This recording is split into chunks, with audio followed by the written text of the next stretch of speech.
안녕하세요. 이민경입니다. 바람개비 이민경. 바람이 불지 않아도 돌아가는 바람개비 이민경입니다. 제가 이렇게 바람개비 같이 돌면서 여기 지금 까지 온 데에는 멈추지 않고 달렸기 때문입니다. 서행을 할 망정 절대로 멈추지 않고 달리는 것이 결국 바람개비가 계속 돌아갈 수 있고 후회하지 않는 인생을 만들 수 있다는 점을 말씀드리고자 합니다. 사실 뭐 성공을 한다는 의미보다는 저는 본인이 나이가 뭐 20살이 됐다, 40이 됐다, 60이 됐다, 70이 됐다, 저희 아버님이 104세인데요. 104세가 됐다. 뭐 이렇게 했을 때 자기 인생을 돌이켜 봤을 때 후회되지 않는 삶을 사는 게 바로 저는 성공한 인생이라고, 자기 만족할 수 있는 인생이라고 생각합니다. 그래서 제가 이제 바람개비로서 강조드리고 저의 경험을 말씀을 드리는 것은 어떤 뭐 대단한 출세나 성공을 위한 이야기라기보다는 나이가 들은 다음에 자기 인생을 후회하지 않는 인생으로 만들기 위한 방법이라고 생각을 해서 이제 공유하고 있는 것입니다. 제가 이제 인생을 살면서 그러니까 대학 결혼하기 전까지는 제가 이제 또 방황을 하던 시절이 있었다고 앞서서 말씀을 드렸습니다. 왜냐하면 삼수까지 하고 또 새엄마 밑에서 재수 삼수 대학 4년을 다니는 그 기간은 좀 암울기였는데, 그 기간이 또한 제가 이렇게 달리기를 계속 하는데 밑거름이 됐던 소중한 시간이 또 되기도 했습니다. 그래서 여러분들이 이제 중간에 어려운 시간이 있을 때도 그 시간에도 한번 몰입을 해서 바닥을 치고 올라오면은 그 시간들이 이제 소중한 시간이 될 수 있다는 점.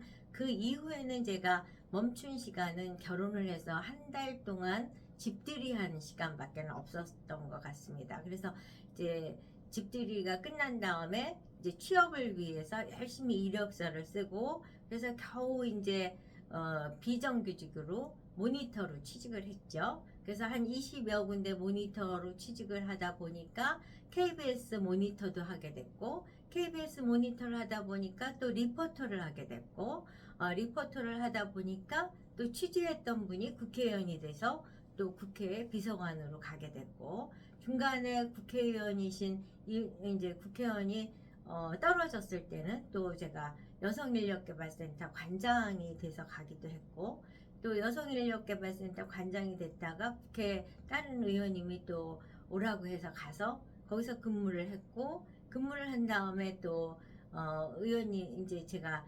22년에 공무원 경력, 저의 목표가 사실 인생 목표가 뭐였냐면, 어떻게 보면 꿈이라고 말씀드려야 될지 소박한 꿈이라고 말씀드려야 될지 모르겠지만 공무원 연금을 받는 게 저의 꿈이었습니다. 그래서 지금 공무원 연금을 받고 있는데요. 그래서 22년이 된 다음에 그만두고 나와서는 한국비서협회 회장과 순천향대학 교수를 하게 됐습니다. 이렇게 계속 달리고 이랬는데 그와 같은 멈추지 않고 달리는 데는 제 나름대로의 성격과 철학이 있었습니다. 그러니까 어디 가서 현직과 전직은 하늘과 땅이다. 내가 만약에 새로운 직장을 도전을 하러 면접을 보러 갔을 때 저는 전직이 무엇입니다 라는 그 말하는 사람의 몸값과 지금 현직은 무엇이지만 그럼에도 불구하고 당신의 회사를 내가 마음에 들어서 도전합니다 라고 하는 사람의 몸값은 하늘과 땅이라고 생각을 하기 때문에, 저는 일을 하면서 그 일이 아무리 힘들고 고통스럽더라도 먼저 그만둔 적은 없었습니다. 늘 대안을 만든 다음에 이제 그만뒀죠. 그랬을 때 그 어려운 시간들을 어떻게 견뎠느냐, 그 견디는 방법은 1993년에 있었던 크리프 행어라는 영화가 있었어요.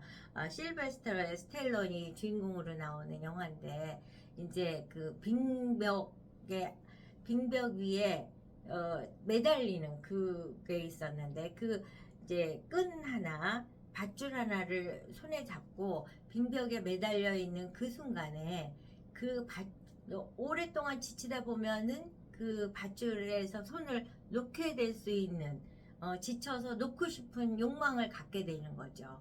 그랬을 때 그 밧줄을 놓는 순간 그 사람은 절벽 아래로 떨어지게 되는 거예요. 저는 그래서 회사를 다니면서 너무 힘들 때가 참 많았어요. 그랬는데 그 많을 때마다 저는 클리프해잉어를 생각하고 이 밧줄을 놓으면 안 된다. 그래서 정말 내 가슴에서 까만 사리가 나올 정도로 인내와 인내를 거듭하면서도 철칙은 대안을 마련하기 전에는 절대로 그만두지 않는다. 그렇게 했기 때문에 이렇게 공백이 이어졌던 것이고, 또 다른 하나는 제가 성격이 아주 급합니다. 그래서 기다리는 걸 못해요. 그래서 이제 뭐든지 어떤 사람이 제안을 하면은 제가 보통 사람들은 나는 뭐가 되고 싶어. 나는 A라는 회사를 꼭 취직을 해야 돼. 나는 적어도 이 정도의 사람은 돼야 되지 않겠어? 이래서 이제 그게 그 원하는 조건의 것이 자기 앞에 올 때까지 기다리고 무르익도록 하는 분들이 많이 계세요. 근데 저는 그렇지 않고 항상 저한테 제일 먼저 오는 제안을 그냥 받아들이는 형이에요. 왜냐? 기다리는 게 싫기 때문에. 그래서 이제 제가 국회에서 의원님이 떨어져서 여성인력개발센터 관장으로 갔을 때 서초 여성인력개발센터 관장이었는데 저는 뭐 너무 행복하고 좋은 직장이라고 생각했어요. 근데 주변에서 이제 아는 분들이 저에 대해서 이제 과대평가를 해주시는 좋은 말씀인 거죠. 이민경 안 됐어요. 어떻게 거기 여성인력개발센터를 갔어요. 적어도 그래도 여성개발원장 정도, 요새는 정책연구소인가 뭐 하여튼 그랬을 텐데 그 시절에는 이제 여성개발원이었어요. 차관급짜리죠. 이민경 보좌관 정도면 여성개발원 원장이 돼야 되는데 그거 너무 작은 기관 아니야? 이렇게 얘기를 해주십니다. 좋은 덕담이죠. 그렇지만 저는 여성개발원장이 되기 위해서 1년, 2년 기다리고 여러 사람을 찾아다니면서 저를 그 자리에 해주십시오 하고 노력하는 것보다는 저에게 작고 소박하지만 여성인력개발센터 관장 할래요? 이랬을 때 저는 늘 그런 제안이 오면은 너무나 감사하게 생각하고 일을 하면서도 그 직장이 작은 직장이라고 생각하지 않고 이 세상에서 제일 좋은 직장이라고 생각을 하면서 늘 최선을 다했어요. 근데 이제 그 과정에서 경험한 거는 작은 기회지만 그걸 소중히 여기고 나의 천직이다 하고 생각을 하면서 일을 하다 보면은 자연스럽게 더 큰 기회가 온다는 사실을 늘 발견하곤 한 거죠. 그러니까 예를 들면 제가 KBS 리포터를 할 때도 그랬습니다. 이제 뭐 방송국 출연하시는 배우 탤런트도 마찬가지지만 그 프로그램이 끝나면은 일자리가 없는 거예요. 그러니까 KBS 리포터도 방송 프로그램에 내가 황인영 강부자 프로그램을 하는데 그 프로그램이 편성을 통해서 없어진다고 그러면 내 직업이 없어지는 거죠. 이런 식으로 이제 어떻게 보면은 굉장히 고용이 불안전한 직장인 거예요. 그리고 이제 그래서 저는 파출부와 정기, 그러니까 계속 고용된 가사도우미하고 차이를 얘기해요. 예를 들어서 계속 일하고 계시는 가사도우미라면 어느 날은 일이 많을 때도 있고 어느 날은 일이 적을 때도 있습니다. 그런데 파출부 되시는 분을 오늘 오시도록 했어요. 그러면은 안방 건너면 얘들아 그 빨리 갖고 와라 아주머니 오셨다 이러면서 있는 거 없는 거 다 모아서 내놔요. 그런 식으로 마찬가지로 비정규직이라는 직업이 사실 일이 있을 때도 있고 없을 때도 있는 게 아니라 일을 맡은 그 순간에는 어마어마한 일을 요구받게 되는 거죠. 그래서 이제 KBS 리포터, 마리조아 리포터지 사실 내부적으로 보면 비정규직인 거예요. 자리 하나 없고 가면 책상이 없어요. 그래서 편집을 하려면은 쓰레기통 위에다가 제 가방을 얹어놓고 편집기를 현재 사용하고 있는 다른 사람이 그게 끝날 때까지 옆에서 서서 기다려야 되는 아주 불쌍한 저기 지위에 있는 일이었습니다. 그렇지만 그럼에도 불구하고 저는 취재하러 나가면은 제가 KBS 간판을 달고 다니는 사람이라고 생각을 하기 때문에 KBS 사장 같은 마음으로 일을 했어요. 그랬는데 그때 당시에 이 신문 기사가 났어요. 롯데백화점 앞에서 도어맨 되시는 분이 이제 자동차가 오면은 차 문을 열어주시는 도어맨 되시는 분이